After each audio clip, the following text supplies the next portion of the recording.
Tiwala ang Agriculture Department na lalago pa ang pagpapadala ng pinya sa ibang bansa ngayong taon dahil ito sa magandang produksyon ng pinya sa tulong ng makabagong teknolohiya.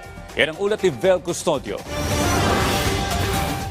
Inaasahang tataas ang produksyon ng pinya ngayong taon ayon sa Department of Agriculture. Posibleng makapagtala ng mahigit 3 milyong metrikong toneladang sumatotal na production volume ng pinya ngayong taon na mas mataas sa ipinannounce noong 2024 na 2.9 million metric tons base sa Philippine Statistics Authority. Dahil ito sa tuloy-tuloy na research and technology projects ng DA.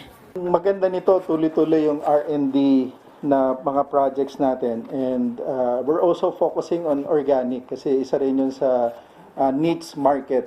Tumataas din ang produksyon ng pinya dahil sa paggamit ng makabagong teknolohiya. Kasunod nito, lumalaki rin ang export demand. Lumalaki rin kasi yung demand ng China, ng Europe at ng ibang bansa. Sa kasalukuyan, merong 24,000 pineapple farmers sa bansa na karamihan ay mula sa Mindanao.